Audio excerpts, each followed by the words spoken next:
Hi, welcome to Storytime. Today, we'll be reading from the Jesus Storybook Bible, written by Sally Lloyd-Jones and illustrated by Jago. Grab your comfiest pair of pajama pants and let's get started. The Forgiving Prince. Jacob had 12 sons, but of all his sons, Joseph was his favorite. One day, Jacob gave Joseph a splendid new robe. It was beautiful and rich with all the colors of the rainbow. But it made Joseph's brothers jealous. They wanted rich rainbow robes too. Then, to make matters worse, Joseph kept on having these special dreams. I dreamed I was the greatest. I was king, Joseph told his brothers, and you all bowed down to me. Now, I'm sure you know, even if Joseph didn't, that telling your brothers things like that isn't a very good idea. Joseph's brothers hated him even more.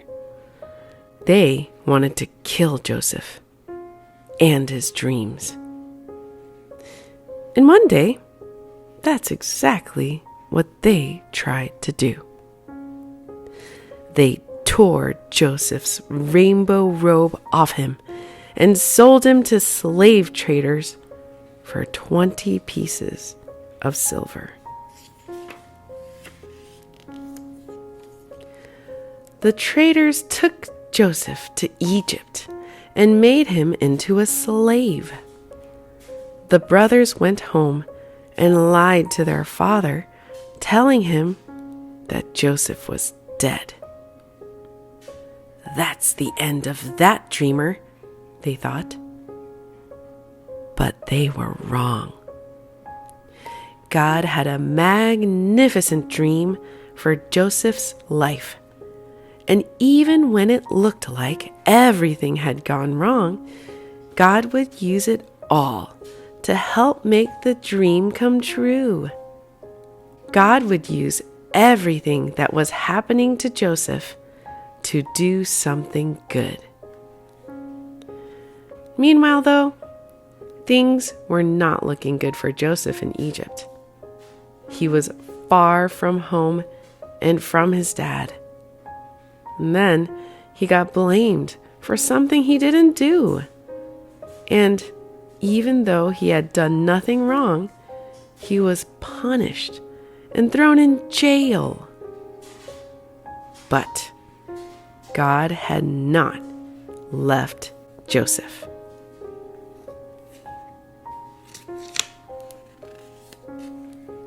One night, Pharaoh, king of Egypt, had a scary dream about thin cows gobbling up fat cows.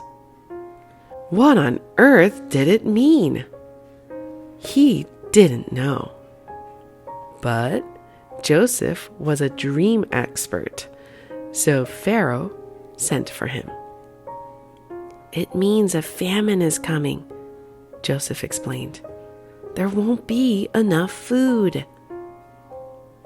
Pharaoh was so pleased by Joseph's skill that he immediately took Joseph out of jail and made him a prince. Now back home, Joseph's brothers had run out of food and everyone was hungry. God's special family was in danger. If they didn't get food soon, they would starve to death. So Joseph's brothers traveled to Egypt to buy food. They came and knelt before the new prince. His brothers didn't know that the prince was Joseph.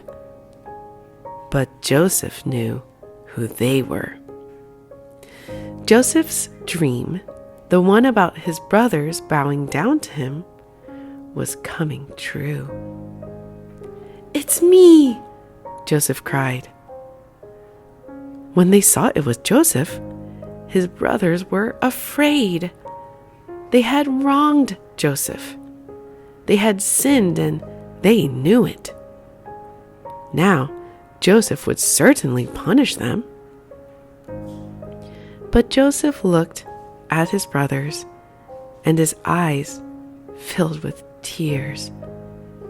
Even though his brothers had hurt him and hated him and wanted him dead, in spite of everything, he couldn't stop loving them.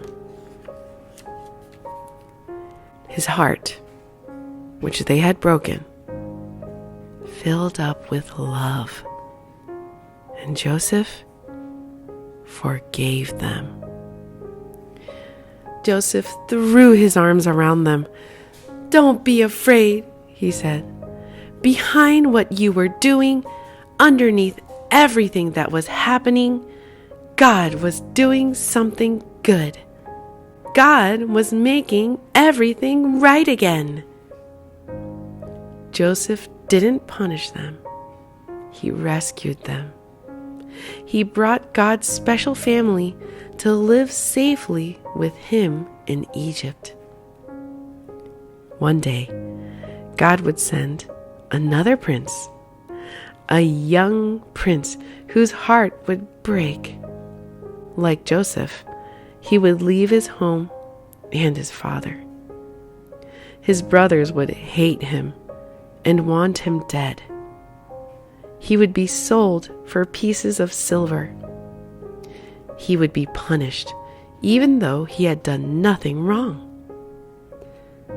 But God would use everything that happened to this young prince, even the bad things, to do something good, to forgive the sins of the whole world.